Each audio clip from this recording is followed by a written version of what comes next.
Senior মামাতো বোনকে ভালো না বাসার অপরাধে আজকে ঈশানকে কিডন্যাপ হতে হয়েছে। অবশ্য ছেলেটা এখন অবধি জানেও না ও এখন এই মুহূর্তে কোথায় আছে আর ঠিক কি অবস্থাতে আছে।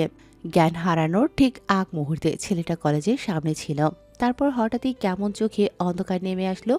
নাকে আচমকা কিছু একটা চেপে ধরেছিল কেউ, যার জন্য ঈশানের আর কিছু বলার কিংবা করার সুযোগ হয়ে ওঠেনি। তারপর সবকিছু স্তব্ধ। পার হয়ে গেছে 2টা ঘন্টা। ছেলেটা এখনো ঘুমোচ্ছে। ঈশানের সামনে কেউ একজন বেশ আয়েশ করে বসে ওকে দেখে যাচ্ছে।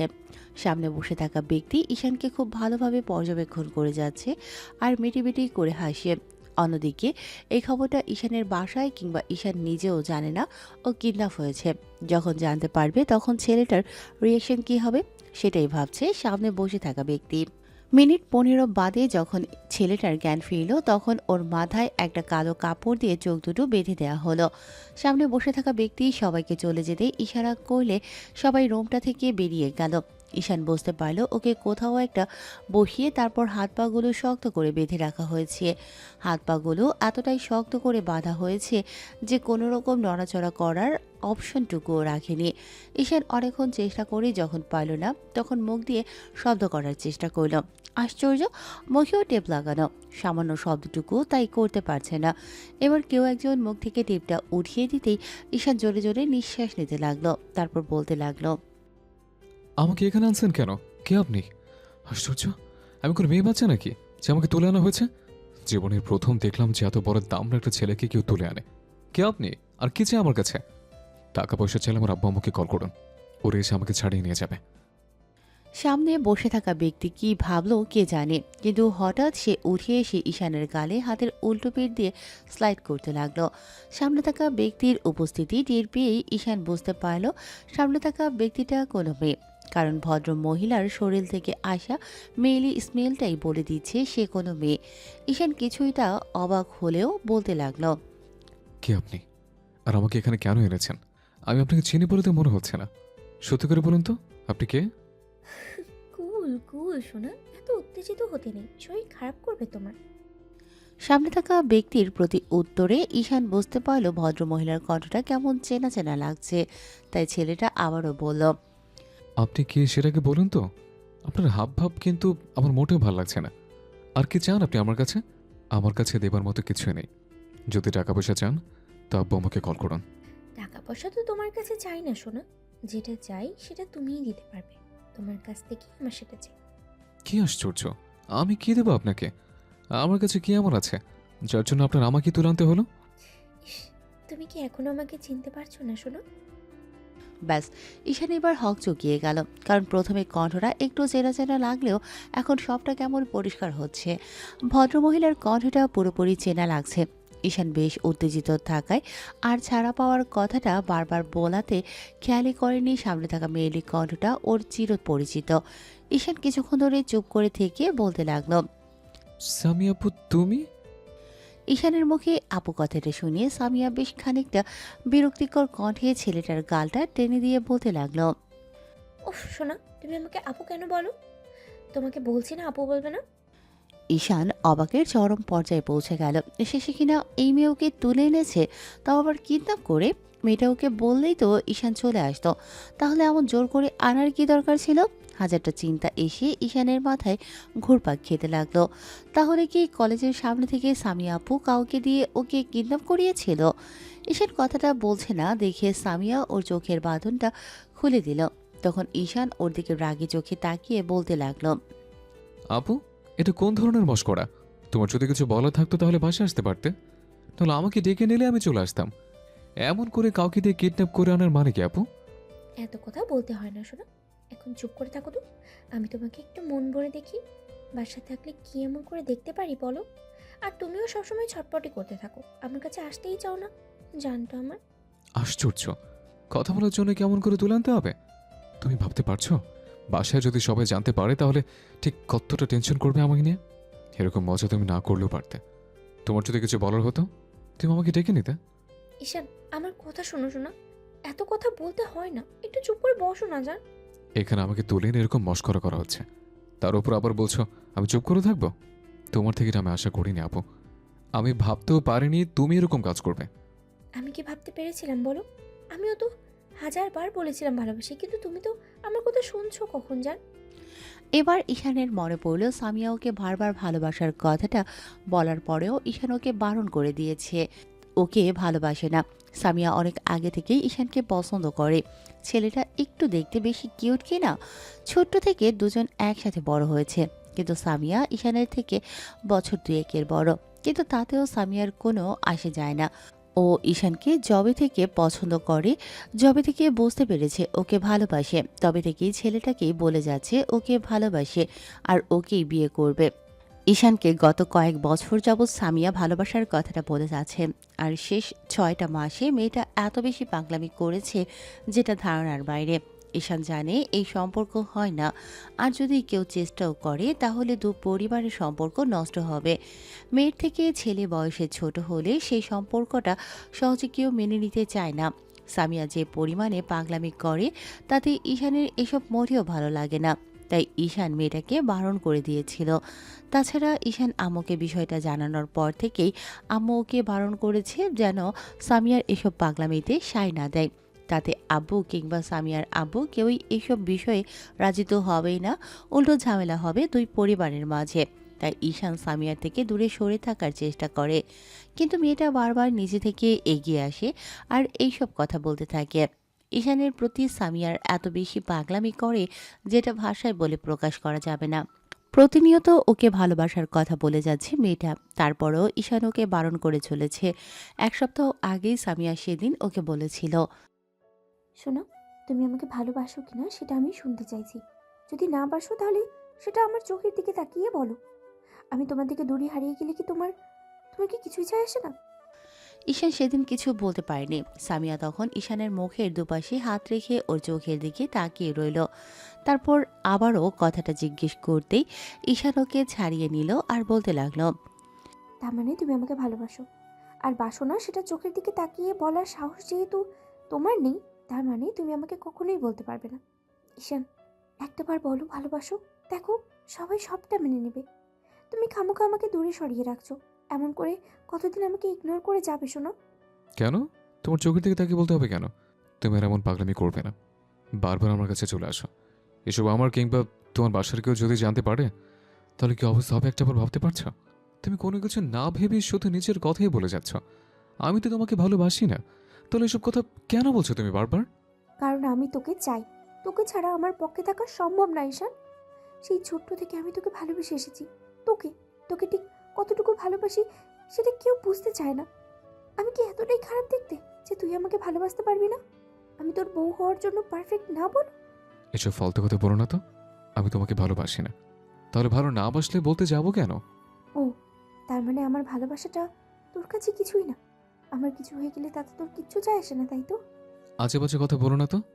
তুমি আমার থেকে অনেক ভালো ছেলে পাবে আপু, যে তোমাকে অনেক বেশি ভালোবাসবে।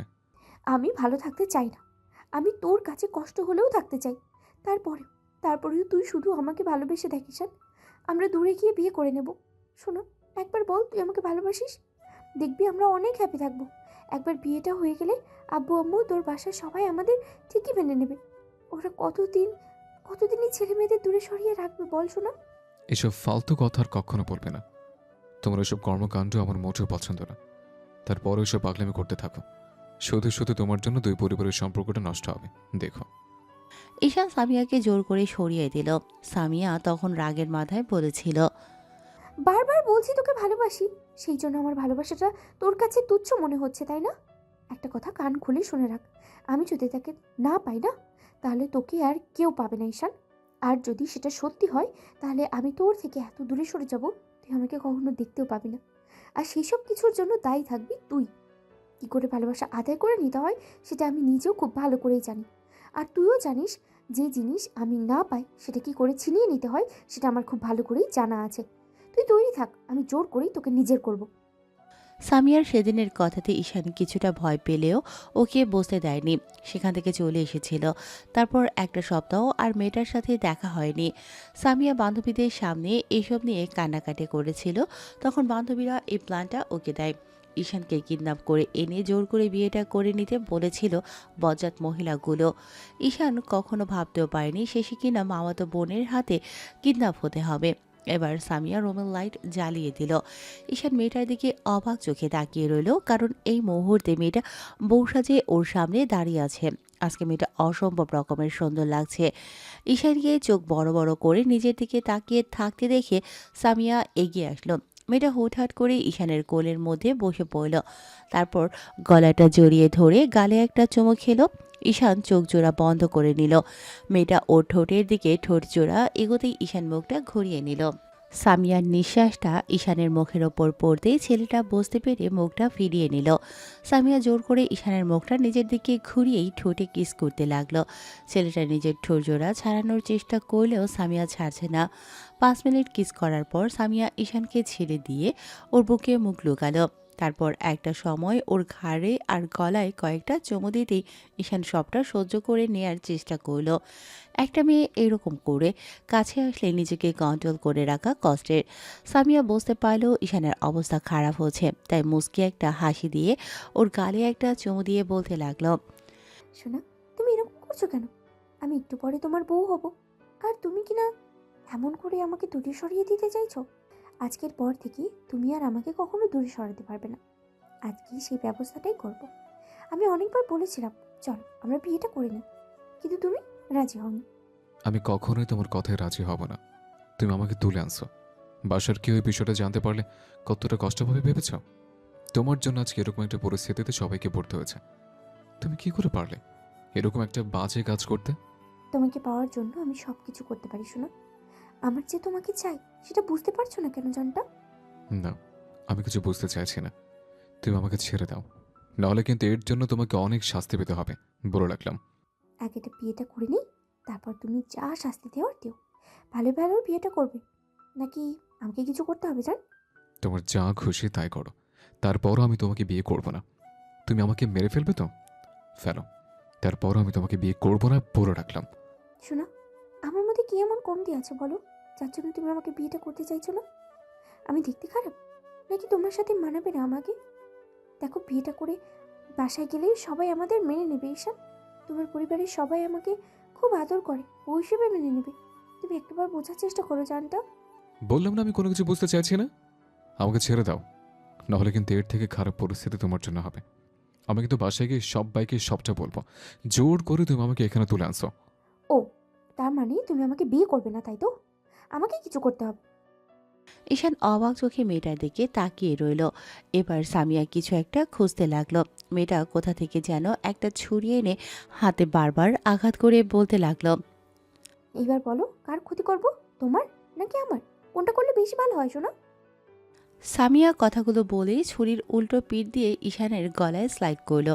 সাথে সাথে ছেলেটা ভয়ে চোখ জোড়া বন্ধ করে নিল। এই মেয়েকে দিয়ে বিশ্বাস নেই, কোথায় চালিয়ে দেবে তার ঠিক নেই। ঈশান চোখ জোড়া বন্ধ করে নিয়ে বলতে লাগলো, তোমার যদি ইচ্ছে হয় আমাকে মেরে ফেলো, তারপরও আমি বলবো আমি তোমাকে বিয়ে করতে পারবো না। আমি জানতাম তুমি বিয়ে না করার জন্য এসব বলবে। আমি তো আমি তো তোমার কোনো ক্ষতি করব না শোনা। তোমার ক্ষতি করলে আমাকে আদর করবে কে? আমাকে ভালোবাসবে কে? এবার সামিয়া ঈশানের সামনে চেয়ারটায় বসলো, তারপর হাতের উপর ছুরিটা রেখে বলতে আরম্ভ করলো, তাকাও শোনা, আমি তোমার কোনো ক্ষতি করব না। আজকে যদি তুমি এখান থেকে বের হও, তাহলে আমাকে বউ করে নিয়েই বেরোবে। আর না হলে আমার লাশটা এখানে থেকে যাবে। ভালো করে শুনে রেখো বেবি। ঈশান এবার প্রচণ্ড পরিমাণে ভয় পেল, কারণ মেয়েটা নিজের হাতে ছুরিটা চেপে ধরে রেখেছে।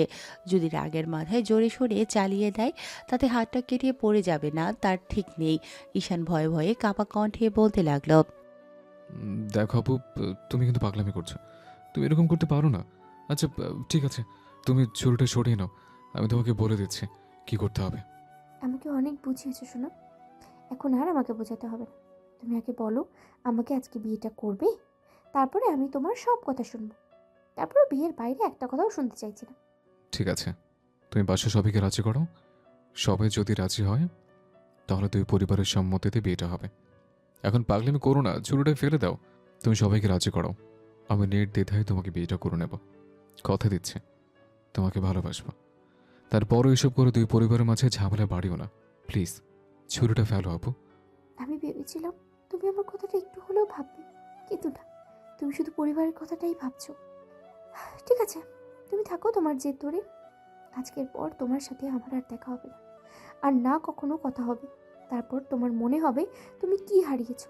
আমি তোমাকে যতটুকু ভালোবাসি, কেউ তোমাকে এতটা ভালোবাসতে পারবে না ঈশান। ঈশান ভয়ার্থ চোখে তাকিয়ে রইল সামিয়ার দিকে। মেয়েটা ছুরিটা চালিয়ে দেবে তার আগেই কেউ একজন ওর হাতটা ধরে ফেলল। হাতে টান অনুভব হতেই সামিয়া পেছন ফিরে তাকালো। ঈশানের ভাইয়া দাঁড়িয়ে আছে, অর্থাৎ সামিয়ার বড় ফুফতো ভাই দাঁড়িয়ে আছে। ঈশানের ভাই একজন পুলিশ অফিসার, তার উপর ছেলেটা প্রচণ্ড পরিমাণে রাগী। সামিয়ার এরকম কর্মকাণ্ড করতে দেখেই ইমন ভাইয়া ওর হাত থেকে ছুরিটা কেড়ে নিয়ে ফেলে দিল। তারপর কষে ওকে একটা থাপ্পড় মারল। সামিয়া সিটকে কিছুটা দূরে সরে গেল। ইমন ভাইয়া সামিয়ার চুলের মুঠি ধরে এনে চেয়ারে বসালো।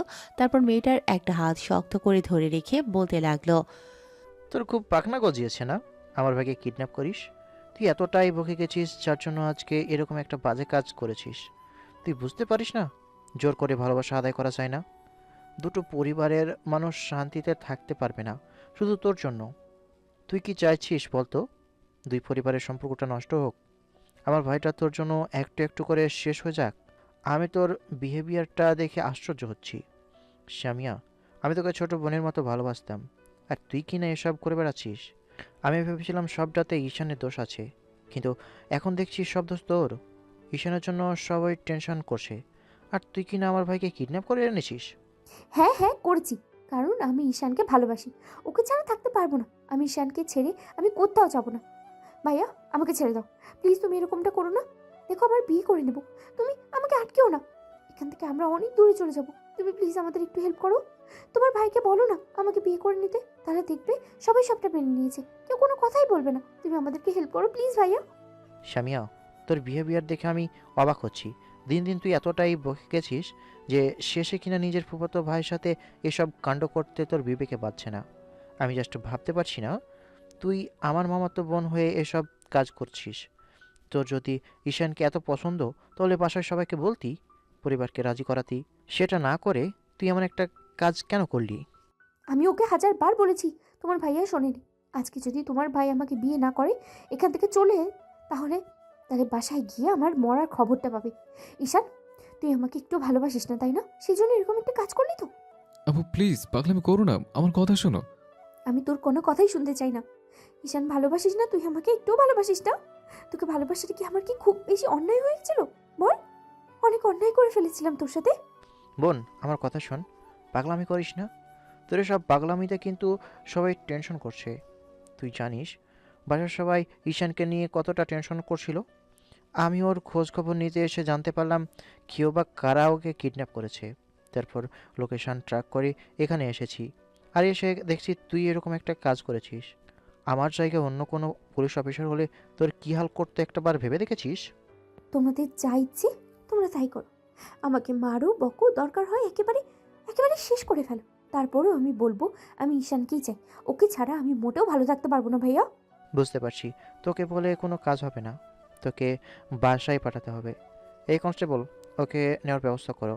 বাইরে যে মহিলা পুলিশগুলো আছে ওদের ভিতরে পাঠাও। না, আমি কোথাও যাব না। আমাকে কোথাও নিয়ে যেতে পারবে না তোমরা। কনস্টেবল বাইরে গেল। সামিয়া ইমনের থেকে জোর করে ছোটার চেষ্টা করলে এর মাঝখানে দুটো মহিলা পুলিশ এসে ওকে জোর করে নিয়ে যেতে লাগলো। মেয়েটা কান্নাকাটি জুড়ে দিল যাবে না বলে। এবার ভাইয়া এসে ঈশানের হাতে পায়ের বাঁধন খুলে দিল। তারপর রাগী চোখে তাকাতেই ঈশান বলতে আরম্ভ করলো, তোমার কি মনে হয় আমি এরকম কিছু করেছি? তোমরা খামোখা খালি আমার উপর সন্দেহ করো। আমি আমি জানতামই না মেয়েটা আমাকে কিডন্যাপ করেছে ভাইয়া। ঈশান ভাইয়ার সাথে বাইরে আসতেই দেখে একটা গাড়ি ভর্তি লোকজন আসলো। গাড়ি থেকে সামিয়ার আব্বু আর ভাইয়া নামলো। এই ভদ্রলোক যে পরিমাণে রাগী, তাতে মেয়েকে যে কি অবস্থা করবে আজকে সেটা নিজেও জানে না। মামা এসেই তার মেয়েকে কষে কয়েকটা থাপ্পড় বসালো। টাল সামলাতে না পেরে সামিয়ার নিচে পড়ে গেল আর কান্না করতে লাগলো। আব্বু সামিয়াকে জোর করে উঠিয়ে বলতে লাগলো, আমি ভাবতেও পারছি না যে তুমি আমার মেয়ে হয়ে কিনা এরকম একটা বাজে কাজ করছো। তোমার কর্মকাণ্ড দেখে আমি অবাক হচ্ছি। দিন দিন তুমি এতটাই বগে গেছো, যার জন্য তোমাকে আর কন্ট্রোল করা সম্ভব হচ্ছে না। আমি বুঝতে পেরেছি তোমাকে কিভাবে কন্ট্রোল করতে হবে। ছোটবেলা থেকে আমি তোমাকে কোনো প্রকার শাসন করিনি। আজকে তার প্রতিদান তুমি আমাকে এমন করে দিলে। এরকম একটা কাজ তুমি কিভাবে করতে পারলে? আমি সেটাই ভাবতে পারছি না। আজকে বাসায় চলো, তারপর দেখছি তোমার ডানা কিভাবে কাটতে হয়। আব্বু, প্লিজ আমাকে ছেড়ে দাও। আমি ঈশানকে ভালোবাসি। আমি ওকে ছাড়া কাউকে বিয়ে করতে পারবো না। তোমরা প্লিজ আমাকে জোর করো না। ঈশান আমাকে ভালোবাসে। ওকে আমি ওকে তুমি তুমি জিজ্ঞেস করে দেখো। ও অনেক ভালো ছেলে, আমাকে অনেক ভালো রাখবে। আব্বু, আমরা দূরে চলে যাব। তারপরে জোর করে আমাকে আমাকে এখান থেকে নিয়ে যেও না। ঈশান প্লিজ বল না তুই আমাকে ভালোবাসিস। শোনা প্লিজ বল, তুই আমাকে ছাড়া থাকতে পারবি না। ঈশান কিছু বলার আগেই সামিয়ার আব্বু একটা হুঙ্কার দিয়ে উঠল। ভদ্রলোক মেয়ের চুলের মুঠি ধরে টানতে টানতে গাড়িতে ওঠালো। ঈশান ভাইয়ার সাথে বাসায় চলে আসলো। এসে দেখলো আব্বু আম্মু চিন্তিত মুখে ডাইনিংয়ে বসে আছে। ঈশান ডাইনিংয়ের দিকে আসতেই আম্মু দৌড়ে এসে ওর সারা মুখে হাত বুলিয়ে দেখতে লাগলো আর কান্না করতে লাগলো। ঈশান আম্মুকে জড়িয়ে ধরে বলতে লাগলো, আম্মু, আমার কাছে হয়নি। দেখো, সব ঠিক আছে। তুমি কান্নাকাটি করো না। আমার ভাইয়ের মেয়ে হয়ে ও এমন একটা কাজ করবে আমি সেটা ভাবতেও পারিনি। আজকে ছেলেটা যদি কিছু করে ফেলতো, আমি তোমাকে বারবার বলেছিলাম আমরা এই শহর ছেড়ে অন্য কোথাও চলে যাই। আমি ভাবতে পারছি না একটা মেয়ে কি করে এতটা জেদি হতে পারে। আম্মু কথাগুলো বলেই কান্না করতে লাগলো। ঈশান আম্মুকে এনে সোফায় বসিয়ে দিল আর কান্না থামানোর চেষ্টা করলো। তোমার কিছু হয়নি তো? না আব্বু, আমার কিছু হয়নি। এর মাঝে ভাইয়া হাজারটা কথা বলেও ঈশান কোনো কথা বলল না।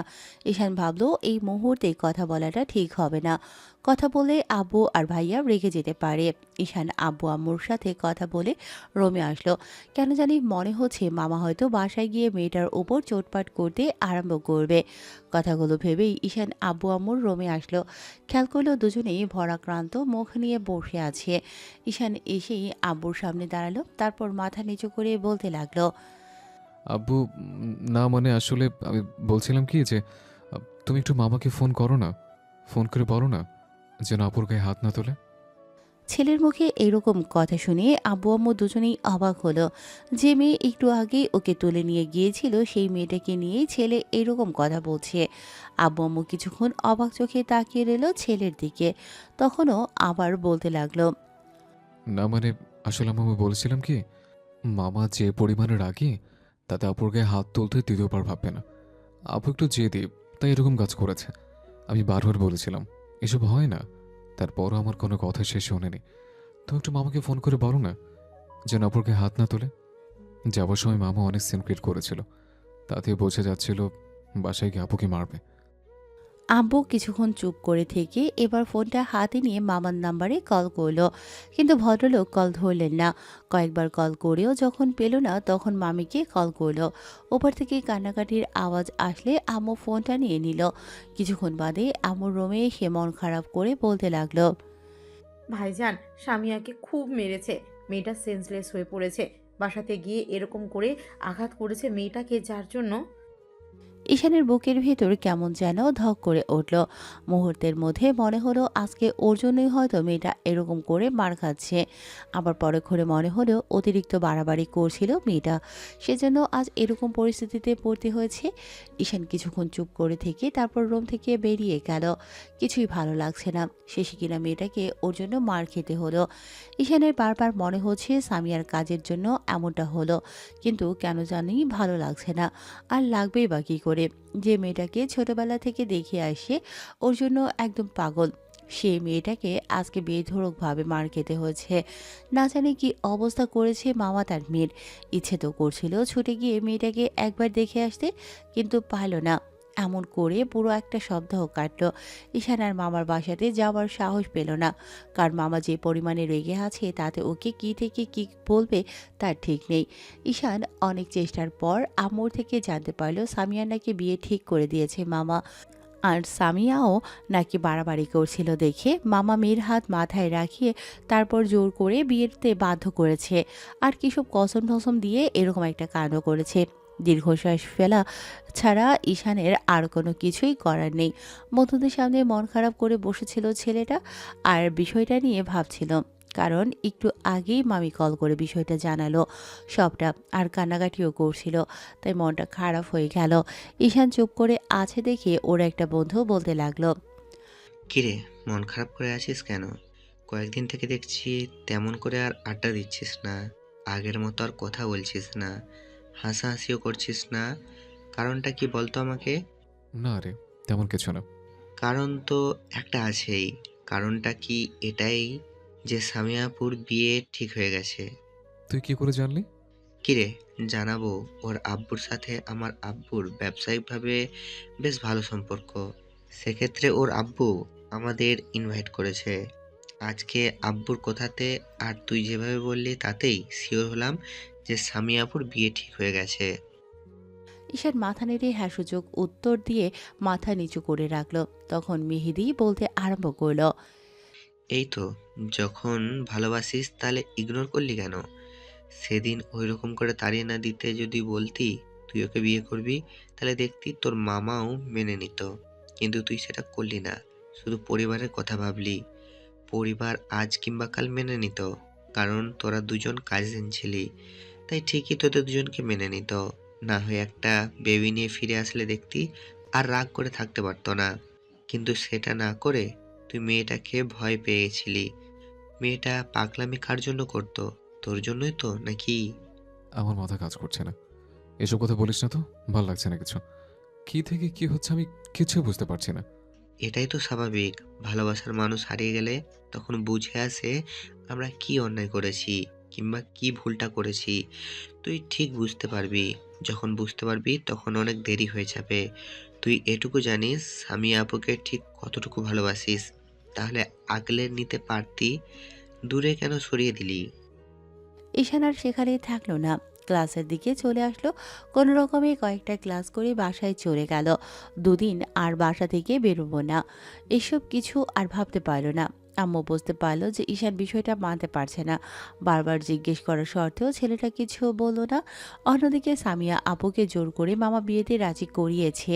সামিয়া প্রতিটা মুহূর্তে প্রত্যেকটা দিন কান্নাকাটি করছে বিয়ে করবে না বলে। ঈশানের জন্য হাজারটা কথা বলে ওর আম্মুর কাছে, কিন্তু আব্বুকে বলার মতো সাহসটা মেয়ের হয়ে ওঠে না। ঈশান সেদিন বাসায় এসে জানতে পেরেছে সামিয়াদের বাসা থেকে ওদের ইনভাইট করা হয়নি। আর ইনভাইট কেন করা হয়নি সেটা ঈশানের বুঝতে আর বাকি নেই। আরও 4-5 দিন পরে দেখতে দেখতে পার হয়ে গেল। কেমন তাড়াতাড়ি এই দিনগুলো কেটে গেল। বিয়ের দিন চলে আসলো। ঈশান বুঝতে পারছে না ওর এমন কেন লাগছে। কেমন যেন ভেতর থেকেই অস্থির লাগছে। বারবার মনে হচ্ছে কিছু তো একটা হবে, ঝামেলা হবে। মেয়েটা আবার উল্টোপাল্টা কিছু করে না বসে। বিয়েটা নিশ্চিন্তে করে নিলেই সব সমস্যার সমাধান হয়ে যাবে। কিন্তু আদৌ কি সব সমস্যার সমাধান হবে? ছেলেটা রোমে শুয়েছিল। এর মাঝে আম্মু এসে ওর মাথার পাশে বসে মাথায় হাত বুলিয়ে দিতে লাগলো। ঈশান বুঝতে পারলো আম্মু এসেছে। ছেলেটা গিয়ে আম্মুর কোলের মধ্যে মাথা রেখে চুপ করে শুয়ে রইল। অবস্থা এমন যে কিছুই করার নেই। দুই পরিবারের কেউই বিষয়টা মানত না। আম্মু সেটা খুব ভালো করেই জানে।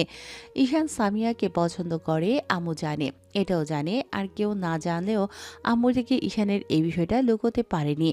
বারবার জিজ্ঞেস করার পর ঈশান সেদিন মাথা নেড়েছিল। তখন আম্মু বলেছিল দুই পরিবারের জন্য এই বিষয়টা মেনে নেওয়াটা কারো পক্ষে সম্ভব না। এর মাঝখানে ঘণ্টাখানেক পেরিয়ে গেল। আব্বু দুপুরের খাবার খেতে আসার কথা, কিন্তু ভদ্রলোক আসলেন না। আম্মু কয়েকবার কল করার পরেও আব্বুকে পেল না। আরও ঘন্টা 2 বাদে বিকেল হয়ে গেল। কিছুক্ষণ বাদে সন্ধ্যা হয়ে আসবে, ঠিক তখনই আম্মুর নম্বরে কল আসলো। ঈশানও ডাইনিংয়ে বসেছিল। এর মাঝখানে ভাইয়া সবেমাত্র ফ্রেশ হয়ে নিচে এসেছে নাস্তা করার জন্য। তখনই আব্বুর নম্বর থেকে ফোন আসতেই আম্মু ফোনটা রিসিভ করে কেমন যেন চুপ করে রইল। আম্মুকে এমন করে চুপ করে থাকতে দেখে ঈশান বিষয়টা জিজ্ঞেস করতেই তখন আম্মু বলতে লাগলো। আব্বু, এখনই আমাদের একবার হসপিটালে যাওয়া দরকার। ঈশান বুঝতে পারল না কি হলো। ইমন ভাইয়া হুটহাট করে বলতে লাগলো। কি হয়েছে আম্মু? তুমি এমন করে কথা বলছো কেন? তোমাদের আব্বু বলল আমাদের একবার হসপিটালে যেতে হবে। দেরি করো না, আমাদের এখনই একবার যেতে হবে। হসপিটালে কথাটা শুনেই ঈশানের কেমন যেন ভয় কাজ করতে লাগলো। ছেলেটা আবার কাঁপা কাঁপা কণ্ঠে বলতে লাগলো। আম্মু, কি হয়েছে? তুমি এমন করে কথা বলছো কেন? কার কি হয়েছে বলো না। এরকম করে চুপচাপ থেকো না, আমার কেমন যেন লাগছে। তুমি কিছু লুকাতে চাইছো আমার থেকে? না আব্বু, আমি কিচ্ছু লুকাচ্ছি না, ওখানে গেলেই দেখতে পাবে। এখন কথা না বলেই চলো, আর আমাদের দেরি হয়ে যাবে। চলো এক্ষুনি। আম্মু ঈশানের হাত ধরে টানতে টানতে ওকে বাইরে নিয়ে আসলো। তারপর ওরা গাড়িতে বসতেই ভাইয়া ড্রাইভ করতে লাগলো। আম্মুর থেকে জানলো হসপিটালে আসলো, তারপর হসপিটালের 4 তলায় উঠলো। ঈশানের কেমন যেন হাত পা কাঁপছে, চলার শক্তিটুকুও যেন পাচ্ছে না। এবার ঈশানের আম্মু হাত ধরে টানতে টানতে ওকে কেবিনের সামনে নিয়ে আসলো। সামনে আব্বু, মামা, মামি সহ ওদের বাসার অনেকেই দাঁড়িয়ে আছে। তার মানে কি সামিয়ার কিছু হয়েছে? ভাবতে ঈশানের বুকের ভেতরটা ধক করে উঠল। এক মুহূর্ত আর দাঁড়াতে পারল না ছেলেটা। দৌড়ে কেবিনের সামনে গিয়ে দেখলো সামিয়ার সার্জারি চলছে। এমন কিছু দেখেই ঈশান গ্লাসে হাত রেখে কান্না করে ফেললো আর কেমন ফুপিয়ে উঠতে লাগলো। আব্বু কাছে আসতেই ঈশান উল্টো দিকে ফিরে দরজার সাথে পিঠ ঠেকিয়ে নিচে বসে পড়লো আর কান্না করতে লাগলো। ছেলেটা কান্না করছে কিন্তু শব্দ করে নয়, চোখ থেকে শুধু পানি পড়ছে। আম্মু এসে ওকে ধরে ওঠালো আর এক জায়গায় নিয়ে বসিয়ে দিল। ঈশান আম্মুকে জড়িয়ে ধরে কান্না করতে করতে বলতে লাগলো, আম্মু, সব আমার জন্য হয়েছে, তাই না? আবু গরম করে ফিরে না দিলে আজকে এরকম কিছু করতো না। তোমরা কেন বুঝতে চাইলে না? মেয়েটা তো বেশি পাগলামি করে শুধু আমার জন্য। মাও আমাকে বুঝতে পারলো না, আর না তার মেয়েকে। সবাই ঈশানের দিকে তাকিয়ে রইল আর ছেলেটা বাচ্চাদের মতো করে ফুপিয়ে ফুপিয়ে উঠতে লাগলো। অন্যদিকে সামিয়ার আম্মু কেঁদে কেটে অবস্থা খারাপ করে ফেলেছে। ওর ভাইয়াও দাঁড়িয়ে আছে। এবার ঈশান সামিয়ার ভাইয়ার কাছে গিয়ে বলতে আরম্ভ করলো, ভাইয়া কি হয়েছিল আমাকে বলো না প্লিজ, চুপ করে থেকো না, একটু বলো না কি হয়েছিল। আব্বু জোর করে বোনের বিয়ে দেওয়ার চেষ্টা করছিল, আর আজকে বিয়ে ছিল। বোন অনেক কেঁদেছিল, কাল রাতে বলেছিল বিয়েটা করবে না, কিন্তু আব্বু জোর করেই বিয়েতে রাজি করিয়েছিল। তারপর বিয়ের জন্য যখন আজকে আনতে যাওয়া হলো, ওর মুখ থেকে কিছু একটা বেরোচ্ছিল। আমরা গিয়ে দেখি ও সেন্সলেস অবস্থায় পড়ে আছে। তারপর হসপিটালে আনার পর জানতে পারলাম বিষ খেয়েছে। ঈশান আবারও দেয়ালে পিঠ ঠেকিয়ে কান্না করতে লাগলো। তোরা এখান থেকে চলে গেলি না কেন? পালিয়ে গিয়ে বিয়েটা করে নিতি। আমার বোনের সাথে এরকম কেন করলি বল? তুই কি আমার বোনকে ভালোবাসতি না? একটু ভালোবাসলে কি এমন ক্ষতি হতো বল? কেন ওকে একটু বোঝার চেষ্টা করলি না? তোরা কেউই ওকে বুঝতে পারলি না। দেখ, আমার বোনটা এখন মরতে বসেছে। ওর কিছু একটা হয়ে গেলে তুই খুশি হবি ঈশান? ঈশান উঠেই সামিয়ার ভাইয়াকে জড়িয়ে ধরলো আর কান্না করতে লাগলো। আব্বু আম্মু ওদের কাছে আসতেই ঈশান বলতে লাগলো, সব আমার জন্য হয়েছে। ভাই আমাকে শাস্তি দাও, তোমাদের যত খুশি আমাকে মারো, বকো, তারপর আবুকে বলো না উঠে আসতে, আমি সব ঠিক করে নেব। তারপর আবুকে বলো না উঠে আসতে, আমি সব ঠিক করে নেব। দেখো, আবুকে একবার বলো না উঠতে। এরপর থেকে আমি আর আবুকে একটু কষ্ট দিব না। আমি কারো কথা আর শুনবো না। আবুকে নিয়ে এখান থেকে অনেক দূরে চলে যাব, যেখানে আর কি আমাদের খুঁজে পাবে না। আমার ভুল হয়েছে আপু, আমি সব শুধরে নেব। একবার উঠে আসো। এবার আব্বু ঈশানের কাঁধের উপর হাত রাখতেই ছেলে আব্বুর দিকে ফিরল। আব্বু ওকে ছাড়িয়ে নিয়ে চোখের পানি মুছে দিয়ে বলতে লাগলো, এসব বলতে হয় না আব্বু, তোমার মামা এসব মেনে নিত না, তাই আমরা সামনের দিকে এগোইনি। কিন্তু সামিয়া এরকম একটা কাজ করবে সেটা আমাদের জানা ছিল না। আব্বু, তোমরা সবসময় বলতে না আমরা নাকি ছোট, আমরা কিছুই বলছি না। আর তোমরা বড় হয়ে বুঝতে পারলে না ভালোবাসা ছাড়া মানুষ ভালো থাকতে পারে না। তোমরা কেন আমাদের সাথে এমন করলে? মামা তার মেয়েকে জোর করে অন্য কথা বিয়ে দেওয়ার চেষ্টা করলো, আর আপু এরকম একটা কাজ করলো। সব হয়েছে তোমাদের জন্য। আপুর যদি কিছু হয়ে যায় না, আমি তোমাদের কারোর সাথে কোনো কথা বলবো না, তোমাদের থেকে দূরে চলে যাব। আম্মু ছেলের এমন কান্নাকাটি সহ্য করতে না পেরে এসে ওকে জড়িয়ে ধরলো আর বলতে লাগলো, এসব কথা বলতে হয় না আব্বু, স্বামী আর জ্ঞান ফিরতে দাও। দেখো, আমরা সব ঠিক করে নিব। তারপরও এইসব কথা বলে না। না না, তোমরা কি আমাদের মানবে না আমি জানি। আমি আবুকে নিয়ে এখান থেকে অনেক দূরে চলে যাব, যেখান থেকে তোমরা আর কেউ আমাদের খুঁজে পাবে না। আমি সেদিন কেন শুনলাম না তোমার কথা? এত ভালোবাসার পরেও তোমাকে কেন দূরে সরিয়ে দিলাম? মামা তার মেয়ের উপর রাগারাগি করতে পারে, কিন্তু তার ভাগ নাকি তার মেয়েটা ভালোবাসে, সেটা একটাবার বোঝার চেষ্টা করলো না। অন্যদিকে সামিয়ার আব্বুর মুখে কোনো কথা নেই। ঘণ্টাখানেক পরে ওয়াশ করা হয়ে গেলে ডক্টর বেরিয়ে আসলো। ডক্টরকে আবার জিজ্ঞেস করতেই বলতে লাগলো, আপনার মেয়ে যে পরিমাণ পয়জন খেয়েছিল আর যে বাজে পয়জনটা খেয়েছিল তাতে ওনাকে বাঁচানোই কষ্টসাধ্য ছিল। তারপরও আল্লাহর রহমতে আমরা ওয়াশ করে সবটা বের করে ফেলেছি। এখন বাকিটা আল্লাহর হাতে। আপনারা 24 ঘন্টা পর্যন্ত অপেক্ষা করুন। এর মাঝে জ্ঞান ফিরলে তো ঠিক আছে, আর না ফিরলে আমাদের হাতে কিছু করার থাকবে না। তবে আশা রাখছি ওপারওয়ালা আমাদের নিরাশ করবেন না, আল্লাহর উপর ভরসা রাখুন। সামিয়ার আম্মু কান্নাতে ভেঙে পড়ল। ঈশান আর কোনো কথা বলছে না। পুরো রাত ছেলেটার ঘুমোতে পারল না, কান্না করল। পরদিন বিকেলের দিকে সামিয়ার জ্ঞান ফিরল, কিন্তু যখন জ্ঞান ফিরল ততক্ষণে ঈশানের বেহুশ হওয়ার মতো অবস্থা। সামিয়ার আম্মু বারবার জ্ঞান হারিয়েছে, আর যতবার ভদ্রমহিলা জ্ঞান ফিরে আসে, যখন জানতে পেরেছে সামিয়ার জ্ঞান ফেরেনি, তখন আবার কাঁদতে কাঁদতে জ্ঞান হারিয়েছে। তারপর বিকেলে যখন মেয়েটার জ্ঞান ফিরল তখন বেশ খারাপ লাগছিল। সামিয়ার নিঃশ্বাস নিতে কষ্ট হচ্ছিল বলে ডক্টর আবার ঘুমের ইঞ্জেকশন দিয়ে ঘুম পাড়িয়ে দিল। পরদিন ঘুম ভাঙল দুপুরের দিকে। স্লাইন দিয়ে রাখা হয়েছে 2 দিন যাবৎ। মেয়েটার না খাওয়ার ফলে একদম দুর্বল হয়ে পড়েছে। দেখেই বোঝা যায় চোখের নিচে কালি পড়ে গেছে, গলাটা কেমন ফুলে আছে, মুখটারও সেই একই অবস্থা। এত বাজে পয়জনটা খেয়েছিল যার জন্য এরকম হাল মেয়েটার। ঈশান সারাক্ষণ হসপিটালে সামিয়ার কেবিনের সামনে দাঁড়িয়ে রইল। সামিয়ার ঘুম ভাঙলে সবাই গিয়ে কথা বলল। সামিয়া ওর আব্বুর সাথে একটুও কথা বলল না, উল্টো কান্না করে চলে যেতে বলল। তারপর আর কি, যখন সবার কথা বলা শেষ হলো, ঈশানের আব্বু আম্মু গিয়ে কথা বলল মেয়েটার সাথে। সামিয়া ফুপা ফুপির সাথেও কোনো কথা বলল না। তখন ঈশানের আম্মু বলতে আরম্ভ করলো, মামুনি, কান্না করতে হয় না, আমি ঈশানকে পাঠাচ্ছি। তোমরা কথা বলে দেখো, সবটা ঠিক হয়ে যাবে। আমরা 2 পরিবার সব ঠিক করে নিব। সামিয়া কাঁদতে কাঁদতে বলতে লাগলো, না, আমি কারোর সাথে কথা বলবো না। তোমরা চলে যাও এখান থেকে। যে আমাকে ভালোবাসো না, আমি তার মুখটাও দেখতে চাই না। ও যেন আমার সামনে না আসে, না হলে কিন্তু। সামিয়া কান্না করতে লাগলো। আব্বু আম্মু বাইরে এসে ঈশানকে বিষয়টা বলতে ছেলেটা তাড়াহুড়ো করে রুমে আসলো। ঈশানকে দেখে সামিয়া প্রচণ্ড পরিমাণে শ্রিনকেট করতে লাগলো, কিন্তু ঈশান কোনো কথা বলল না। মেয়েটা হাজারটা কথা শোনালো ওকে। ঈশান সামিয়ার একটা হাত ধরতেই মেয়েটা ওকে হাজারটা থাপ্পড় মারলো। তারপর মেয়েটা শান্ত হলো না। তখন ঈশান বলতে লাগলো, যা শাস্তি দেওয়ার আমাকে দাও। আমি অন্যায় করেছি, তার জন্য আমাকে মারো, বকো। তারপর এরকম রাগ দেখিয়ে নিজের ক্ষতি করো না। সবাই সবচেয়ে মেনে নেবে। আমি তোমাকে বিয়ে করে নিয়ে এখান থেকে অনেক দূরে চলে যাব। তারপর কোনো প্রকার পাগলামি করো না। একদম বিয়ের কথা বলবি না। আমি তোকে চিনি না, চলে যা এখান থেকে। আমি তোকে বিয়েও করবো না।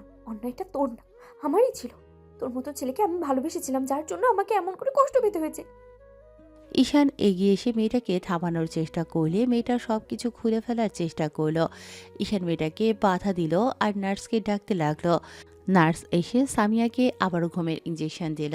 1 সপ্তাহ পরে যখন সামিয়া মোটামুটি কিছুটা সুস্থ হলো, তখন ওর পাগলামির কারণে ঈশানের আব্বু আম্মু সামিয়াদের বাসায় গেল।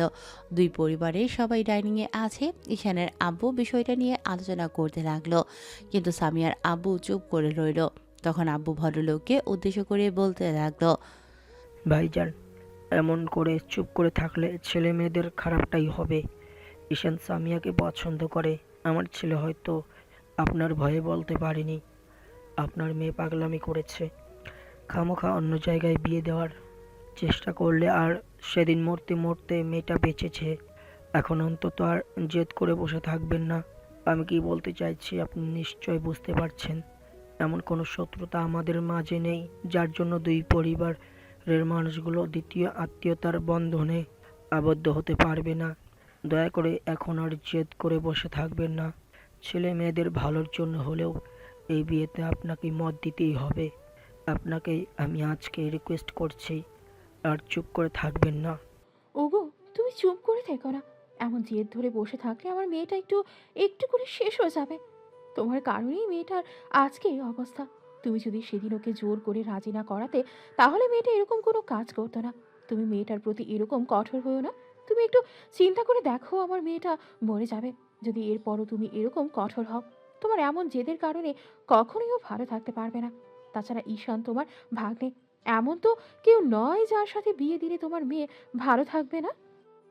সামিয়ার আব্বু আবারও কিছুক্ষণ চুপ করে থেকে তারপর ঈশানের দিকে তাকালো। ছেলেটা মাথা নিচু করে নিতেই মামা বলতে লাগলো, ঈশান, ভাইয়া ঈশানকে মামার কাছে যেতে বলে ছেলেটা গিয়ে মামার পায়ের কাছে বসতে গেলে মামা ওর হাত ধরে ওনার পাশে বসালো। তারপর এক পাশ থেকে ছেলেটাকে জড়িয়ে ধরে কান্না করে দিয়ে বলতে লাগলো, রাগের মাথায় সেদিন মেয়েটাকে চুর করেছিলাম, যার জন্য মেয়েটা এরকম একটা কাজ করলো। আমি বুঝতে পারিনি তোরা দুজনকে এতটা ভালোবাসিস, নাহলে কখনো এরকম একটা কাজ করতাম না। সব আমার জন্য হয়েছে। তোরা আমাকে মাফ করে দিস। আমার আর কোনো আপত্তি নেই। তুই আমার মেয়েটাকে কখনো কষ্ট দিস না। দেখলি তো আমার জন্য মেয়েটা কত বড় কষ্ট পেল। ঈশানও মামার একটা হাত ধরে বলতে লাগলো, আমি তোমাদের সবার কথা রাখবো। আমি আপুকে ভালো রাখবো। দেখো, আমাদের সম্পর্কটা নিয়ে কোনো কথা উঠতে দেবো না। আপু, আপু আমার সাথে অনেক ভালো থাকবে। তুমি শুধু আমাদের জন্য মন ভরে দোয়া করো। আমরা অনেক ভালো থাকবো মামা। মামা ঈশানের মাথায় হাত বুলিয়ে দিল। ভদ্রলোকের কথাতে সবাই এবার দীর্ঘ নিঃশ্বাস ফেলল। সামিয়ার আব্বু কেন যে এত রাগ করলো সেটা ওদের জানা নেই। হয়তো মেয়ের এরকম কর্মকাণ্ডের জন্য এমন করেছিল। এবার ভাইয়া বলতে আরম্ভ করলো, মামা, তাহলে কি কাজে রাখতে পারি? বোনে তো মোটামুটি সুস্থ আছে। এখন না হয় কাজী ডেকে ওদের দুজনের বিয়েটা করিয়ে দেই। তোরা যখন এত করে চাইছিস, আমি আর তোদের বারণ করব না। তবে একটা কথা, একমাত্র মেয়ের বিয়েটা খুব ধুমধাম করে হলে ভালো হতো না?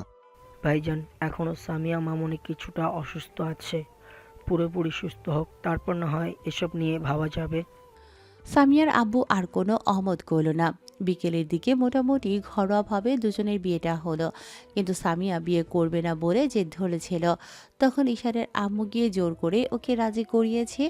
আম্মু সামিয়াকে বলেছিল ঈশানকে যত ইচ্ছে শাস্তি দিক, তারপরও যেন এখন বিয়েতে বারণ না করে, না হলে আবার সামিয়ার আব্বু রেগে গেলে তারপর আর বিয়েতে কেউই ওনাকে রাজি করাতে পারবে না। সামিয়াও ভয় পেয়ে বিয়েটা করে নিল। কিন্তু বিয়ের পর থেকে ঈশানের সাথে একটা কথাও বলেনি মেয়েটা। সামিয়া চুপ করেছিল, ঈশানের দিকে একটা বারও তাকায়নি পর্যন্ত। যে মেয়েটা ঈশানের জন্য এত বেশি পাগলামি করত সেই মেয়েটাই কিনা ওর সাথে কথাই বলেনি। আব্বু আম্মু সামিয়ার পরিবারের সাথে আরও কিছুক্ষণ সময় কাটালো। তারপর সন্ধ্যের মুখে ওরা বাসায় চলে আসলো। সামিয়াকে ঈশান কোলে করে রুমে নিয়ে আসতেই মেয়েটা জোর করে নিজেকে ছাড়িয়ে নিল আর বলতে লাগলো, দেখ, এত আধিক্যতা দেখাতে হবে না।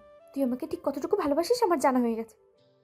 ঈশান ভাবল মেয়েটা কিছুটা রেগে আছে, কিন্তু আস্তে আস্তে সব ঠিক হয়ে যাবে। তাই ছেলেটা চুপ করে রইল। তখন সামিয়া বেডের এক সাইডে গিয়ে বসে পড়ল। এর মাঝখানে ঈশান গিয়ে ফ্রেশ হয়ে আসলো। একটু বাদেই আম্মু কয়েকটা মেয়েকে নিয়ে রুমে ঢুকলো। তখন ঈশান একটু অবাক হলো, কারণ কারণ মেয়েগুলো দেখে বিউটিশিয়ান মনে হয়েছে। ঈশান কিছু জিজ্ঞেস করার আগেই আম্মু বলতে লাগলো, আমার ছোট্ট ছেলের বিয়ে হচ্ছে, আর বউকে একটু সাজানো হবে না? আব্বু, তুমি বাইরে যাও, ওরা তোমার বউকে সাজিয়ে দিক, তারপর না হয় রাতে যত খুশি পারো দেখো। আম্মুর কথাতে ঈশান খানিকটা লজ্জা পেলেও মাথা নিচু করে বেরিয়ে গেল। সন্ধে পেরোতেই ঈশানের বন্ধুরা আসলেও বাসায় একটু খাওয়া দাওয়ার আয়োজন করা হয়েছিল। বিয়েটা ঘরোয়াভাবে আর হুটহাট করে হলেও ঈশান বন্ধুদের বলতেই সবাই বেশ খুশি হলো। ঈশান কেন জানি খুশি হতে পারল না। মেয়েটা কি আদৌ ওর সাথে কথা বলবে কি না কে জানে। রাতে খাওয়া শেষ করে রোমে যখন আসছিল তখন আম্মু ওকে ডাকতেই ঈশান পেছন ফিরল। তখন আম্মু বলতে লাগলো, দেখো আব্বু, স্বামীয়া এখনো রেগে আছে, তাই জোর করে কিছু করার চেষ্টা করো না, যার জন্য মেয়েটা রেগে যায়। এখনো মেয়েটা অসুস্থ, কয়েকটা দিন গেলেই দেখবে সবটা মেনে নিয়েছে। এখন একটু ধৈর্য ধরো, মেয়েটা রাগটা কমার জন্য অপেক্ষা করো, তারপর দেখবে দুজনেই ঠিকই ভালো থাকবে। আমি জানি ও রেগে আছে। তোমাকে এসব নিয়ে চিন্তা করতে হবে না। ওকে রাতের খাবার খাইয়ে দিয়েছে কিনা সেটা বলো। ওর রাতে অনেকগুলো মেডিসিন ছিল, সেগুলো কি খেয়েছে? আম্মু মুচকি হাসলো, ছেলের গালের পাশে হাত রেখে বলতে লাগলো, বিয়েটা করতে না করতেই বইয়ের প্রতি এত চিন্তা। আমি ওকে খাইয়ে দিয়েছি, তোমাকে টেনশন করতে হবে না। এখন যাও, রুমে যাও। ঈশান রুমে আসলো। দরজা লাগিয়ে দিতে সামিয়া জড়সড় হয়ে বসলো। ঈশান বুঝতে পারছে না যে মেয়েটা এত রাগী আর জেদি ওর জন্য পাগলামি করতো, তাহলে আজকে চুপ করে আছে কেন? অন্যদিন হলে দৌড়ে এসে ওর বুকে ঝাঁপিয়ে পড়তো, কিন্তু আজকে তার কিছুই হলো না। ঈশান বেডে বসতে সামিয়া ওর থেকে দূরে সরে গেল আর বলতে লাগলো, শোন, তুই আমার কাছে আসবি না। আমি তোকে ভালোবাসলেও সেটা ভুলে গেছি। এখন তোকে মেনে নেওয়া কিংবা এই বিয়েটা মানা আমার পক্ষে সম্ভব না। সবার জোরাজোরিতে আমাকে বিয়েটা করতে হয়েছে, না হলে তোকে আমার বিয়ে করার কোনো ইচ্ছেই আমার ছিল না। রাগের মাথায় যা খুশি বলতে পারো, কিন্তু এরকম কিছু করো না যার জন্য নিজের ক্ষতি হয়। দরকার পড়লে আমাকে শাস্তি দাও। আমার জন্য রেগে আছো, আমার জন্য এরকম একটা কাজ করেছিলে, তাহলে না হয় আমার উপরে রাগ দেখাও। তারপরও নিজের কোনো ক্ষতি করো না প্লিজ। আমার যা খুশি তাই করব। তোর কোনো কথা আমি শুনতে চাইছি না। আমার লাইফ নিয়ে কোনো হস্তক্ষেপ করার চেষ্টা করবি না, তাহলে আমার থেকে খারাপ আর কেউ হবে না। ঠিক আছে, তুমি শুয়ে পড়ো। তোমার যেদিন মনে হবে রাগটা কমছে আমাকে চাও, তখন বলো, আমি তোমার কাছে আসবো। আমার কোনো রাগ নেই। আর তুই যদি ভেবে থাকিস রাগ করলে কিংবা আমি পরে তোকে মেনে নেব, তাহলে সেটা তোর ভুল ধারণা। আমি কখনোই তোকে মেনে নেব না, আর না কখনো আমাদের এই সম্পর্কটা ঠিক হবে। এটা যদি ভাবিস তাহলে সেটা তোর ভুল। ঠিক আছে, আমি না হয় ভুল করেই তোমাকে ভালোবাসি। এতদিন তুমি আমাকে ভালোবাসার কথা বলেছ, এখন থেকে না হয় আমি বলবো আর তুমি শুনবে। তোর যা খুশি কর, কিন্তু ভুলেও আমার কাছে আসার চেষ্টা করবি না। তোর মতো ছেলেকে আমি ভুল করে ভালোবেসেছিলাম, এখন সেটা শুধরে নেব। ঈশান নিচে বিছানা করে শুয়ে পড়ল। সামিয়া কিছুক্ষণ বসে রইল, তখন ছেলেটা ওকে শুয়ে পড়তে বললে মেয়েটা শুয়ে পড়ল। মাঝরাতে কারো কান্নাকাটির শব্দে ঈশানের ঘুম ভাঙল। উঠে বসতেই শব্দটা মিলিয়ে গেল। ঈশান বুঝতে পারল সামিয়ার এতক্ষণ কান্না করছিল, তাই বলতে লাগলো, এতই যখন ভালোবাসো তাহলে দূরে ছড়িয়ে দিচ্ছ কেন? আমাকে নিজেকে কষ্ট দিচ্ছ আর আমাকে কষ্ট দিচ্ছ। একটা বার আমার কথা শোনো, আমি বুঝতে পারিনি এরকম কিছু হবে। জানতাম না যে তোমাকে ঠিক কতটুকু ভালোবাসি। সামিয়া কোনো কথা বলল না। ঈশান উঠে এসে বেরিয়ে বসলো। তারপর মেয়েটার একটা হাত ধরতে গেলে সামিয়া এক ঝটকায় সরিয়ে দিল। তারপর রাগী কণ্ঠে বলতে লাগলো, তোকে বলছি না আমাকে টাচ করবি না। আমার কাছে আসার সাহস তোর কি করে হয়? আজকে আমার এই অবস্থা, আমার অবস্থা না হলে তোর মতো ছেলেকে বিয়ে করার কোনো ইচ্ছেই আমার ছিল না। ও, তার মানে সবটা তোমার পাগলামি ছিল? আমি জানতাম না পাগলামির পরে তোমার ভালোবাসাটা আর থাকবে না। আমি দেখব তুমি আমাকে কতদিন ভালো না বেসে থাকতে পারো। সামিয়া কোনো কথা বলল না। ঈশান চুপচাপ আবার গিয়ে শুয়ে পড়ল। পরদিন সকালে যখন ঘুম ভাঙল তখন বেলা 9টা বাজে। ঈশান উঠে দেখল মেয়েটা আয়নার সামনে বসে নিজেকে গোছাতে ব্যস্ত হয়ে পড়েছে। এখনও কেমন ফুপিয়ে ফুপিয়ে উঠছে। ছেলেটা উঠে বসলো। সামিয়া ওকে দেখে চোখ জোরও মুছে নিল। ঈশান ভাবল হয়তো এখন মেয়েটাকে একটু আদর করলে, কাছে টেনে নিলে মেয়েটা আর কান্না করবে না, আর রাগ করেও থাকবে না। কথাগুলো ভেবেই ঈশান সামিয়ার কাছে আসলো। পেছনে দাঁড়াতেই মেয়েটা ঈশানকে আয়নাতে দেখে উঠে দাঁড়ালো। কিছু বুঝে ওঠার আগেই ঈশান ওকে পেছন থেকে জড়িয়ে ধরলো। তারপর মেয়েটার শাড়ি গলিয়ে দুটো হাত উন্মুক্ত পেটের উপর রেখে কাঁধের উপর থুতনিটা রেখে গলায় নাক ঘষে দিতেই মেয়েটা চোখ জোড়া বন্ধ করে নিল। ঈশান এক হাতে সামিয়ার কাঁধের উপর থেকে চুলগুলো সরিয়ে একটা ডিপলি চুমুক খেতেই মেয়েটা কেঁপে উঠল। ঈশান আর কিছু করার আগে সামিয়া জোর করে নিজেকে ছাড়িয়ে নিল। তারপর ছেলেটার দিকে ফিরেই কষে একটা থাপ্পড় মারার জন্য হাতটা উঠালো, কিন্তু হাতটা ঈশানের গাল অবধি আনার পরই থেমে গেল। ঈশান চোখ বন্ধ করল না, ওর দিকে তেমন করেই তাকিয়ে রইল।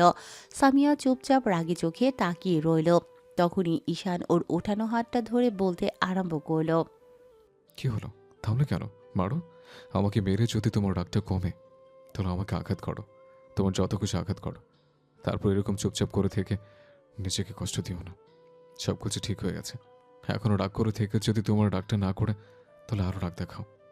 তার বড় একটা বার সুযোগ দাও, দেখো আর কখনো তোমাকে কষ্ট পেতে দেব না। সামিয়া ঈশানের থেকে নিজের হাতটা ছাড়িয়ে নিল আর রাগী কণ্ঠে বলতে লাগলো, তোর লজ্জা করে না এসব কথা বলতে? আমি কতবার তোকে ভালোবাসার কথা বলেছিলাম, তোর মনে আছে? দরকার নেই আমার এমন ভালোবাসা, যে ভালোবাসা মানুষকে মৃত্যু পর্যন্ত নিয়ে যায়। এমন ভালোবাসা জীবনে না থাকাই ভালো। ও, তার মানে তুমি বলতে চাইছো আমি তোমার লাইফে না থাকলে, তোমাকে ভালো না বাসলে তুমি ভালো থাকবে? আমি যদি সত্যি হারিয়ে যাই কিংবা মরে যাই তাহলে তুমি খুশি হবে? সামিয়া কথা বলল না, তবে মেয়েটার মুখটা কালো হয়ে গেল। ঈশান একটু হাসার চেষ্টা করে বলতে লাগলো, তুমি আমার কথা তখন বুঝতে পারোনি। তুমি তোমার বাসায় সবাইকে রাজি করাতে আমি আমার বাসায় রাজি করাতাম, কিন্তু তুমি সেটা করোনি। এটা ঠিক যে আমি জেদ করেছিলাম, কিন্তু তোমার এই পাগলামের জন্যই। তুমি বলতে তুমি বাসায় রাজি করাবে, আমিও তখন চেষ্টা করতাম। তোমার এই পাগলামের কারণে তখন আমিও বুঝতে পারিনি তুমি আমাকে ভালোবাসো, তাই তোমাকে দূরে সরানোর জন্য উঠে পড়ে লেগেছিলাম। যা পারো শাস্তি দাও। আমাদের বিয়েটা হয়ে গেছে, ভালোবাসতে না পারলে অবহেলা করো। তারপরও দিন শেষে এখন আমিও তোমার আর তুমিও শুধু আমার। আমার তোকে চাই না। যখন চেয়েছিলাম তখন তুই আমার হোস না। আর এখন বিয়েটা করলেও কিংবা ভালোবাসা দেখাতে আসলেও আমি তোর হব না। তুই জোর করে আমাকে তোর কাছে রেখে দিবি, কিন্তু আমার মন থেকে তোর জন্য কিচ্ছু আসবে না। তুই যদি চিন্তা করিস জোর করে তুই আমাকে ভালোবাসবি, তাহলে তুই আমার শরীর। ভালোবাসাটা এরকম নয়। মনে করো যে জোর করে আমি এসব করব, তাহলে সেটা তোমার ভুল। আচ্ছা, তুমি একটু ভেবে বলো তো, আমি যদি চাইতাম তোমার সাথে সবই করতে পারতাম, কিন্তু করিনি। আমি সেই সুযোগটা নিইনি। তোমার ভালোবাসাটা নোংরা হতে দিতে চাইনি। যাকে পাবো না তার সাথে এসব করে অন্য কারো হক নষ্ট করতে চাইনি। কিন্তু দেখো, তোমার কপালে সে আমার মতো একটা বাজে ছেলে জুটল। ঈশানের কথাতে সামিয়া মাথা নিচু করে রইল। ওর একটা হাত ধরতে গেলে সামিয়া এক ঝটকায় সরিয়ে দিল। ঈশান আর কোনো জোর জবরদস্তি করল না।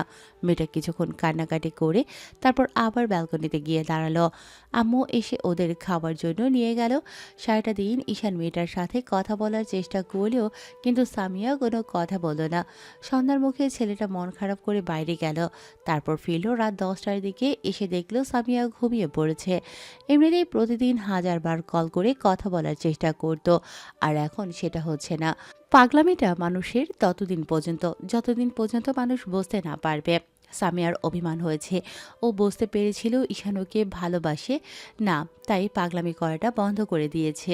একটা সপ্তাহ কেটে গেল মাঝে। এই 7 দিনের মাঝে ঈশানের মামার বাসা অর্থাৎ শ্বশুরবাড়ি থেকে ওরা ঘুরে এসেছে। সবাই বেশ আদর আপ্যায়ন করেছে, আর করবে নাই বা কেন। একে ভাগ্নি, তার উপর এখন মামাতো বোন বউ হয়েছে, তাই তাদের আপ্যায়নের কোনো কমতি রাখেনি। সামিয়া বাসায় গিয়ে এমন একটা ভাব করেছে যেন ঈশানের সাথে ও কতটা সুখী আছে, কিন্তু বাস্তবে মেয়েটা ঈশানের সাথে নিজ থেকে একটা কথাও বলে না। শ্বশুরবাড়ি থেকে ফিরেই ঈশান সামিয়ার সাথে কথা বলার চেষ্টা করলো দুপুর অবধি, কিন্তু মেয়েটা কথা বলল না। কারণ ওদের বাসাতে বেশ ভালোভাবে কথা বলেছিল। জোর করে কথা বলার চেষ্টা করলে সামিয়ার বলল একে মানবে না, তাই ও যেন জোর না করে। ঈশান হতাশ হয়ে বাইরে চলে গেল। সামিয়াকে দেখার জন্য আম্মু রুমে আসলো। দেখলো সামিয়া এই দুপুরের সময় শুয়ে আছে। আম্মু এসে ওর পাশে বসতেই মেয়েটা উঠে বসলো। আম্মু ওর মাথায় হাত বুলিয়ে দিয়ে বলতে লাগলো, আমার ছেলের উপর এখনো অভিমান করে আছিস মামুনি? তুই জানিস ঈশান সেদিন হসপিটালে গিয়ে কত পাগলামি করেছিল তোর জন্য? তুই যদি দেখতে পেতি ছেলেটা তোর জন্য ঠিক কতটুকু কান্না করেছিল, তাহলে আর এত রাগ করে থাকতে পারতি না। ভালোবাসার মানুষের উপর রাগ করাটা স্বাভাবিক, কিন্তু আমার ছেলেটা তখনও বুঝতে পারেনি তোর আব্বু এই সম্পর্কটা মানবে না বলেই পরিবারের কথা ভেবে তোকে দূরে সরিয়ে দিয়েছিল। তবে একটা কথা সবসময় মনে রাখবি, যা হয় সবার ভালোর জন্যই হয়। তুই সেদিন এরকম পাগলামি না করলেই হয়তো আজকে তোদের বিয়েটা ঈশানের সাথে হতো না। তোরা দুজন এক হতে পারতি না, আর ঈশানও জানতে পারতো না তোকে ঠিক কতটুকু ভালোবাসে। এখন যখন সব ঠিক হয়ে গেছে, তাই আমার পরামর্শ থাকবে সব ঠিক করে নেওয়ার। খুব শীঘ্রই আমার একটা নাতনি চাই, ঠিক তোর মতো মিষ্টি। মামুনি, এমন রাগ করে থাকলে দুজনেই কষ্ট পাবি। আম্মুর কথাতে সামিয়া চুপ করে থাকলেও শেষের কথাতে কিছুটা লজ্জা পেয়ে মুখটা নামিয়ে নিল। আম্মু ওর মুখটা তুলে বলতে লাগলো, থাক, এত লজ্জা পেতে হবে না। আমার ছেলেটাকে এই অবধি মেনেই নিসনি, তোরা এখনো একসাথে থাকিস না, তাহলে এত লজ্জা পেয়ে কি হবে? ফুপি আম্মু, আমার যখন ইচ্ছে হবে তখন তোমার ছেলেকে মেনে নেবো, কিন্তু ও আমাকে কম কষ্ট দেয়নি। আমি ওকে একটু জ্বালাই, দেখবো তোমার ছেলে আমাকে ঠিক কতটুকু ভালোবাসতে পারে। শাশুড়ির সামনে এসব কথা বলতে লজ্জা লাগে না? শাশুড়ি নিজেই তো যদি এসব কথা বলে, তাহলে লজ্জা লাগার কি আছে? তার ছেলের সাথে আমার যে মান অভিমান চলছে সেটা যখন জানি, তারপর কি হবে সেটাও যখন বলে দিচ্ছে, তাহলে আমার আর এত লজ্জা কিসে? তা ঠিক আছে, কিন্তু বেশি কষ্ট দিস না ছেলেটাকে, তারপর নিজেও কষ্ট পাবি। আর ঈশান আবার রেগে গেলে শেষে ঝামেলা হবে। সামিয়া চুপ করে রইল। আম্মু কিছুক্ষণ ওর মাথায় হাত বুলিয়ে দিয়ে চলে গেল। ঈশান ফিরল একদম সন্ধ্যার মুখে। এসে ফ্রেশ হয়ে নিল। দুপুরে খাওয়া হয়নি, খিদে পেয়েছে খুব।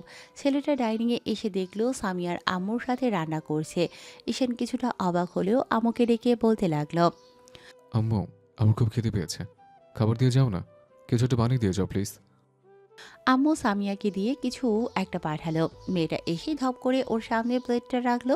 ঈশান অসহায় চোখে একবার তাকিয়ে কিছু না বলেই খেতে আরম্ভ করলো। রাতে আব্বু আসলে ঈশানের সাথে কথা বলতে লাগলো। তারপর 5 জন একসাথেই ডিনার করলো। ঈশানের ভাইয়া এখন অবধি বিয়ে করেনি, তাই ঈশানের কেমন যেন লাগছে যখন সবার থেকে শুনে বড় ভাইয়ের আগে ছোট ভাই বিয়ে করে নিয়েছে। ভাইয়া একটা মেয়েকে পছন্দ আছে, কিন্তু আব্বুকে সেটা বলতে পারে না।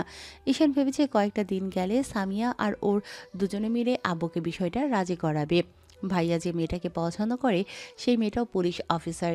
আর এইসব বিষয়ে আব্বু একটু নারাজ, কারণ উনি চান না বাড়ির বউ আর দর্শনের মাঝে গিয়ে এসব চাকরি বাকরি করুক।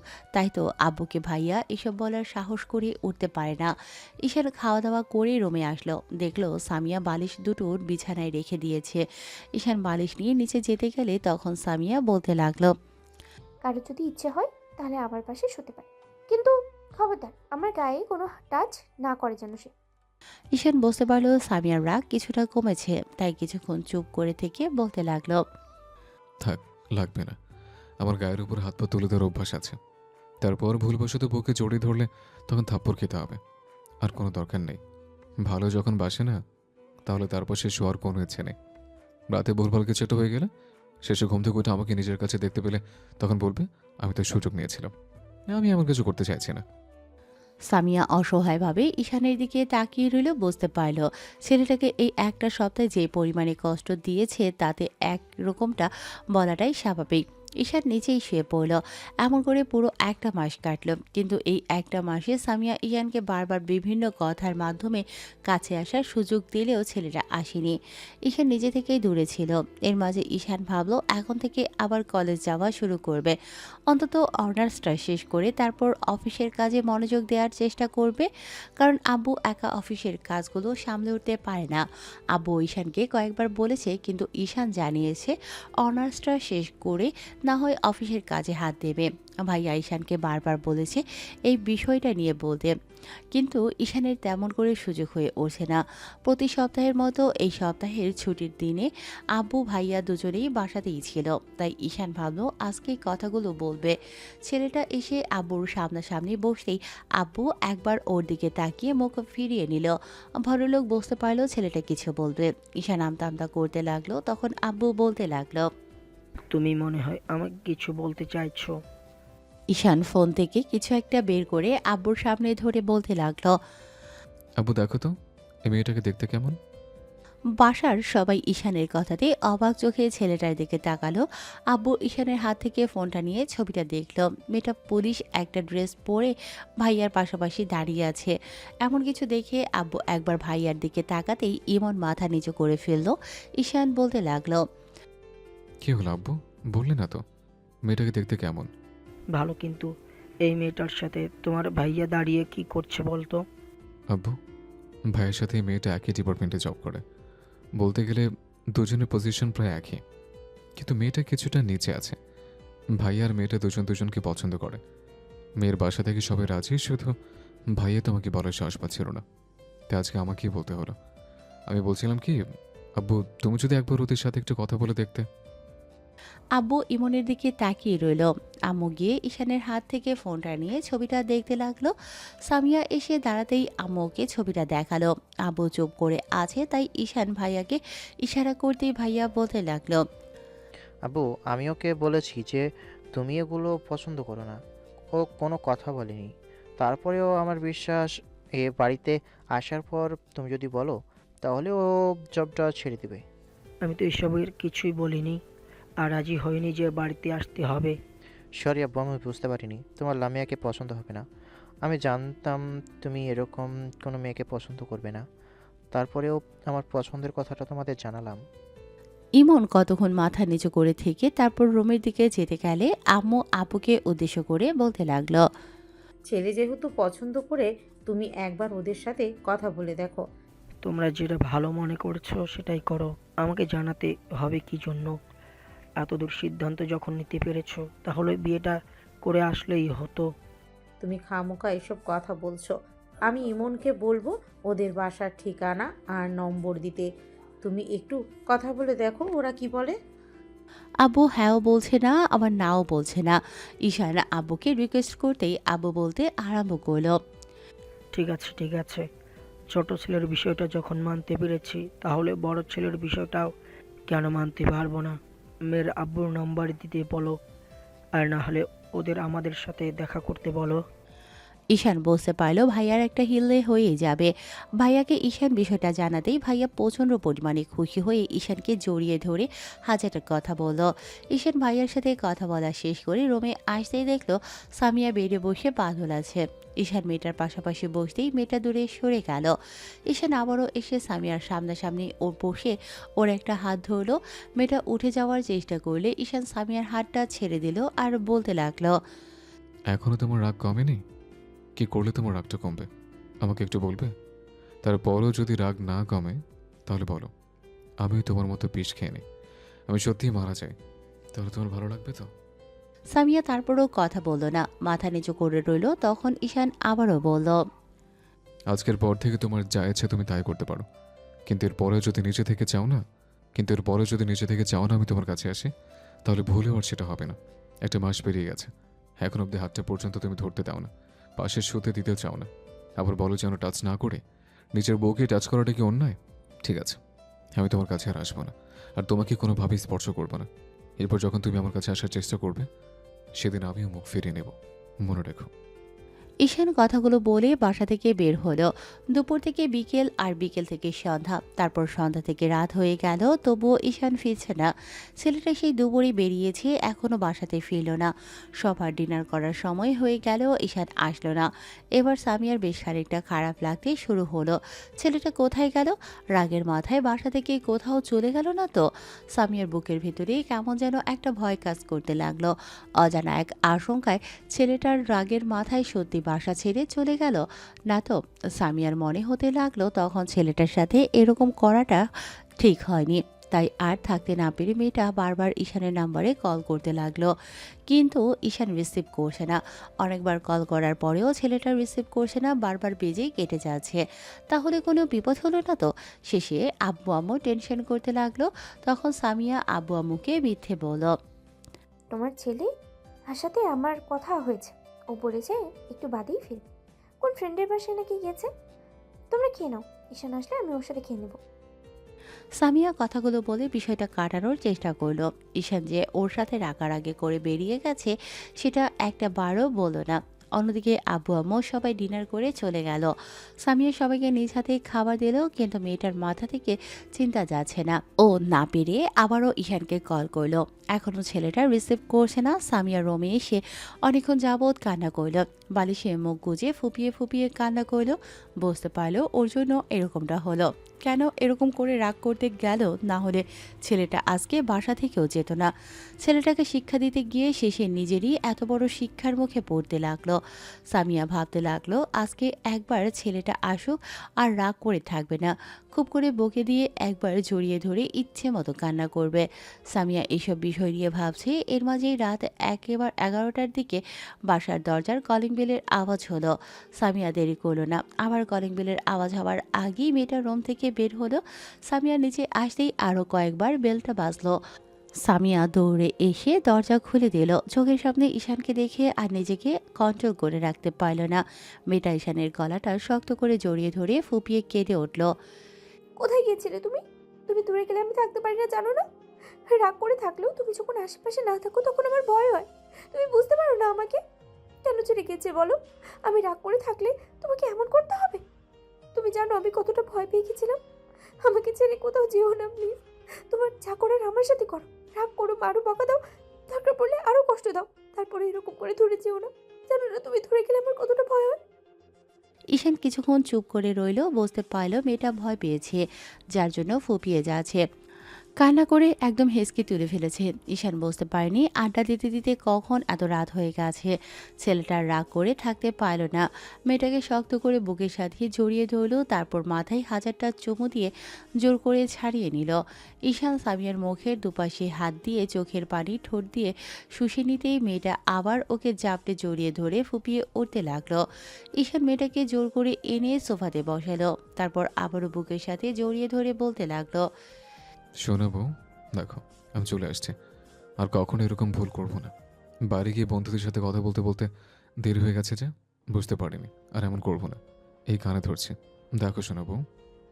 ঈশান কানে ধরতেই মেয়েটা ওর বুকে কিল ঘুষি মারতে লাগলো আর ফুপিয়ে ফুপিয়ে বলতে লাগলো, তুমি তুমি খুব খুব খুব বাজে।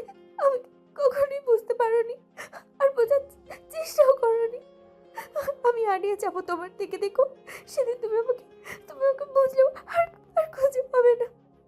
ঈশান মেয়েটাকে ছাড়িয়ে নিল। ওর আজেবাজে কথাগুলো থামানোর জন্য ও ঠোরজোড়া বন্ধ করে দিল। কিভাবে বন্ধ করলো সেটা হয়তো আপনাদের বলতে হবে না। তারপর মিনিট 2 পর মেয়েটাকে ছেড়ে দিতেই ও আবার কিছু বলতে যাবে, তার আগেই আবারও ঠোরজোড়া বন্ধ করে দিল ঈশান। আবারও মিনিট 1.5 পরে ছাড়তে সামিয়া আবার কিছু বলতে গেলে এবার ঈশান পাগলের মতো চুমু দিল। সামিয়া ঈশানের এমন কাতর স্পর্শে থাকতে পারল না, ছেলেটার চুলগুলো আঁকড়ে ধরল। ঈশান মেয়েটাকে ওই অবস্থাতে কোলে উঠিয়ে নিল। সামিয়া ওর গলা জড়িয়ে ধরে রেসপন্স করতে লাগলো। আজকে এতদিনের ভালোবাসার বহিঃপ্রকাশ হয়েছে, তাই ঈশান আর এক মুহূর্ত দেরি করবে না, মেয়েটাকে নিজের সাথে মিশিয়ে নেবে। ঈশান সামিয়াকে রুমে নিয়ে আসে, তারপর দরজাটা পা দিয়ে বন্ধ করে দিয়েই মেয়েটাকে বেরিয়ে শুইয়ে দিল। সামিয়া ঈশানের শার্টের কলার ধরতেই ঈশান মেয়েটার উপর ঝুঁকে পড়ল। সামিয়ার সাথে সাথে ঈশানকে এক টান দিয়ে নিজের বুকের উপর ফেলে দিল। ঈশান মেয়েটার ঘাড়ে আর গলায় নাক ডোবালো। সামিয়া এক হাতে ঈশানের চুলগুলো খামচে ধরে আরেক হাতে বিছানার চাদরটা শক্ত করে আঁকড়ে ধরল। সামিয়ার চোখ থেকে এখনও টপ টপ করে পানি পড়ছে, কিন্তু এই পানিটা কষ্টের নয়, আনন্দের। ঈশান ওকে আদর করে যাচ্ছে। সময়ের সাথে সাথে একটু একটু করে আদরের মাত্রাটা বাড়ছে, তত বেশি মেয়েটা ঘন ঘন নিঃশ্বাস নিচ্ছে। এক পর্যায়ে ঈশান সামিয়ার বুকের উপর থেকে শাড়ির আঁচলটা সরালো। মেয়েটা লজ্জায় কুকড়ে গেল। ছেলেটা ওর বুকিয়ে মুখ গুজে দিল। সামিয়া আরও শক্ত করে দু হাতে ওর চুলগুলো খামছে ধরল। সামিয়া নিঃশ্বাসের শব্দটাই বলে দিচ্ছে ঈশানের ভালোবাসাটা ঠিক কতটা তীব্র। ভালো থাকুক ভালোবাসা। দেখা হচ্ছে অন্য কোনো দিন, অন্য কোনো গল্পে। ততদিন পর্যন্ত সুস্থ থাকবেন, ভালো থাকবেন, আমাদের সাথে থাকবেন। ধন্যবাদ। আল্লাহ হাফেজ।